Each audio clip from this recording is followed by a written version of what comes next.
I'm disappointed in Hollywood. I think there's a safety factor, a lazy factor that's come in. I'm not going to lie. I don't disagree with what you're saying and what people are saying. Shane, we're hoping to get your take on what might be the problem with Hollywood movies today.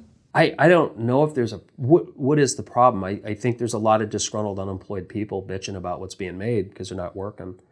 I mean, and that's part of why I did what I did. I got tired of not working, so went out and created content. I'm not knocking anybody who's not working. I think the big complaint from everybody is, well, it's all sequel, prequel, and remake, and it's all, spandex, men in capes and spandex and action hero movies, and if that's what they're considering the problem, but there's still plenty of content. I had learned from a studio head about 9 years ago when these superhero movies were really becoming a thing. And they told me, you ain't seen nothing yet. It's going to get unbelievable with different studios buying, acquiring different branches of different comic book companies, whether it's DC or Marvel or different, one-offs in like remaking movies that we've all heard of. And I asked, why do you do it? He said, well, there's a big audience for it, and I get that. But they said that the branding's already there. When a studio makes a movie, people forget that there is a tremendous amount of P&A that goes into it, prints and advertising and pushing this thing. And when you have a project, you can take something like Jungle Cruise. You've got, two of the biggest stars in the world in it. Everybody knows what it is, Disney's Jungle Cruise. 140,000 people go to Disneyland every day when there's no pandemic. So everybody should know that. That's built-in branding. It's about, for studios, it's you talk about mitigating the risk. You talk about lessening the chances of putting all this money into television commercials and billboards that are going to get covered by another film next week and pushed aside. And people already have a knowledge of, what it is because we've seen it as, Fantasy Island, Adam's new TV show that's been remade and is now on Fox. We all know what Fantasy Island is. That's built-in branding. They did it with Dynasty. They did it with Dallas. They reboot everything now. I don't think it's as much about there aren't any new ideas. I think it goes back to fear. I honestly think it goes back to fear with decision makers wanting to make shows that were proven successful at one time or had built-in branding that people are going to want to watch for curiosity factor. They're going to want to watch because they loved it at one time. I'll tell you a show that would blow it out right now that would do really well if they would just remake Heart to Heart. Can you imagine that show today? That's a modern day Mr. and Mrs. Smith. Yeah. That show would be a great remake. Mm-hmm.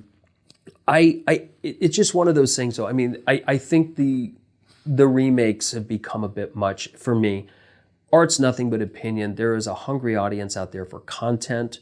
I don't want to say anything's wrong with Hollywood, but I think a lot of disgruntled people in town that have fresh ideas that they believe their scripts are really different and good, and they probably are upset when they see airspace and screens filled with remakes that were done 20, 30 years ago. That's where the frustration comes from. And again, I'm not knocking people that are not working. I got tired of watching sequels, prequels, and remakes get made and finally just said, screw it, I'm just going to find a way to make my own stuff because nobody else wants to. Maybe my stuff is that bad, but that's why I try to push people to really find ways to partner with people that can get their stuff done. God forbid somebody loves your little indie project and says you should be directing the next Superman. It could happen, and I'm disappointed in Hollywood. I think there's a safety factor, a lazy factor that's come in. I'm not going to lie. I don't disagree with what you're saying and what people are saying, but the opportunity to get a studio or a platform such as a Netflix to commit, if you have an original series idea, it's going to cost them between $50 and $150 million for 10 hours of content. That's a big risk on something that hasn't been proven, when everybody's afraid to make a chance. And, when you're putting up $200 million to put it on 4,000 screens, you're going to tend to go for the tried and true. And I think that's really what they've done. And it's really hurt the new writer. It's really hurt the person that has honed their craft and has written some great specs that are just not getting looked at because there isn't a home for it. So my advice is don't be angry. It hurts me when I see writers who are not working blasting the things that are getting made. It seems the writers do that more than anything. And I understand the frustration. I'm not saying you're wrong to feel that way, but I don't think you're doing anything good for yourself by blasting what's getting made. Go make something better, or just go make something and show the world what you can do. Don't talk about it, be about it. You know, that's the advice I give to people that have aspirations. It's, again, I keep repeating myself, it's not coming to you. You have to go on out and get it. And whether that's go work on a set, you know, a day or two a week for free, or it's going out and getting a DSLR and a couple of people from a local acting class and playing out scenes and really doing a POC, a proof of concept on your vision of what your script can be. That's how it's going to get done for you. You know, that's my advice, and that's my feeling on it. I think Hollywood has gotten quite lazy. I think they've gotten complacent. I think they are content with the numbers that they get with their remakes of the same old, same old. I'm not endorsing it at all. That's why I go out in the dirt and do what I do. I don't personally like that stuff at all. I understand the anger and the frustration, but being angry about it and trying to get attention online or trying to pull down other people that are doing stuff that you're not doing doesn't help anybody. Just go show them what you can do. Sure. I would enjoy seeing a remake of Alice or Taxi. Oh, Taxi, I don't know, Striking a Chord was one of my favorites. I don't, you know. Would people, well, it'd be Uber. You just call it Uber. That's true, or, right? or Lyft, or yeah, just call it Lyft right. or Uber. Alice would be great. One of my favorite shows growing up with Linda Lavin and Vic Tayback, and yeah, that was a great show. For those of you who don't know what it is, look it up. Awesome show. Great television. All in the Family could never be made again. We know that. But there were some great shows that they haven't remade. But they do find a way to keep remaking and rebranding stuff, and that's all about built-in branding. Well, Two Broke Girls was similar to Alice in some ways, but I realized it was much, raunchier and right. You know, pushed some boundaries. It did, yeah. I don't think it'd get made today.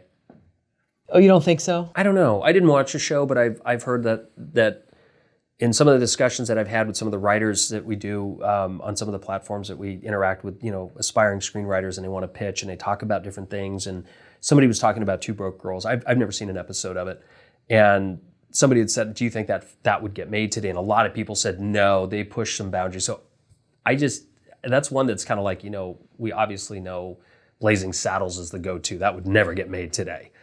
And you think about the content in that film. But forgive me, Two Broke Girls was like less than 10 years ago, right? I think it was. Yeah, about 10 years ago. So we've changed that much where we can't, in that short of time, it would be too much to push. I haven't seen it. I just found it interesting that, it's funny, whether it's an industry conversation or it's just people, the joke is always like, well, Blazing Saddles would never get made today. That's like the go-to for film. And it was just kind of weird that everybody was kind of on this Two Broke Girls bandwagon. I could be wrong. I've been wrong, 100 times today. But I just found that odd that people thought so. I thought it was a very successful sitcom that looked endearing and fun. And, I'm a fan of Whitney. I just never got into the show. But it just seemed to strike a chord with a few people on these different, webinars we were doing, and they all seemed kind of like, yeah, do you think that would get made today? Did they push some, maybe it was racial or sexual boundaries since Me Too, since some of the other things we've been through as a society? Did they push those envelopes? You would know, you've seen it.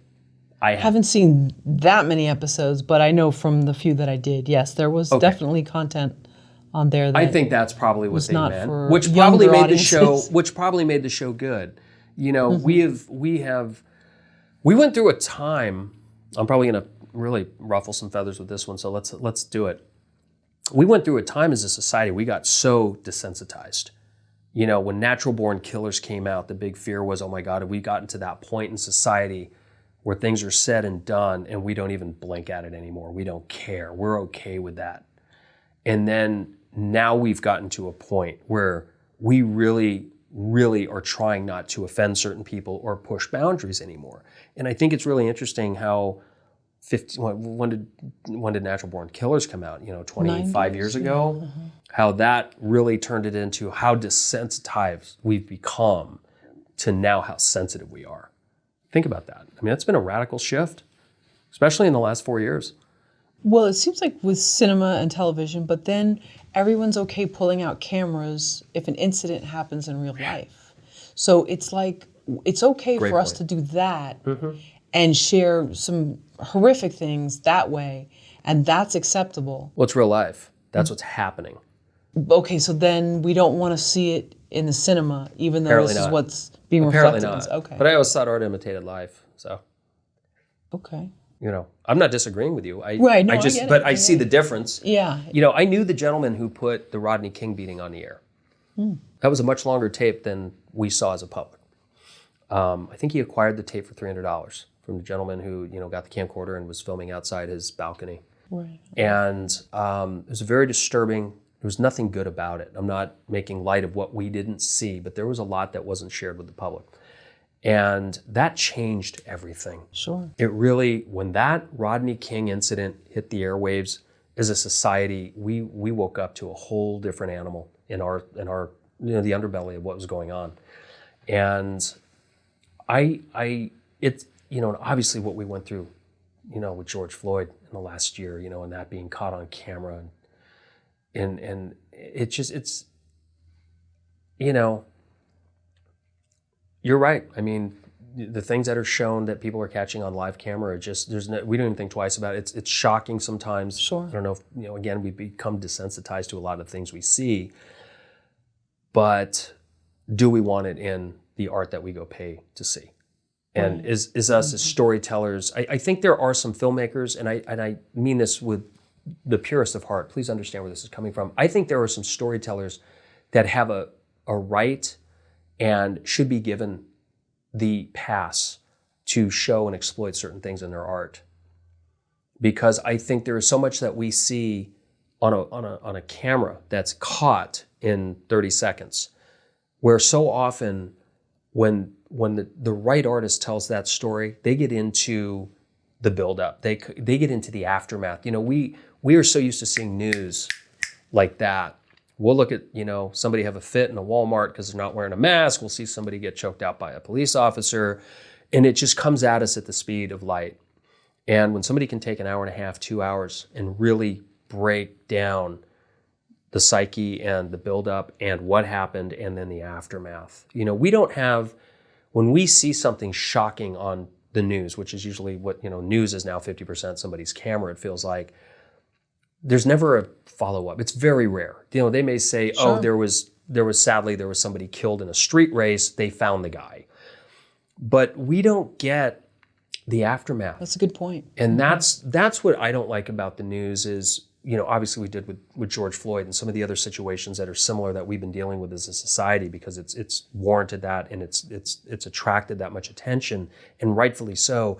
But we watch stuff all the time on social media that we just whip through it, and we watch something crazy. It goes on for 20 seconds. We whip through it, see something else.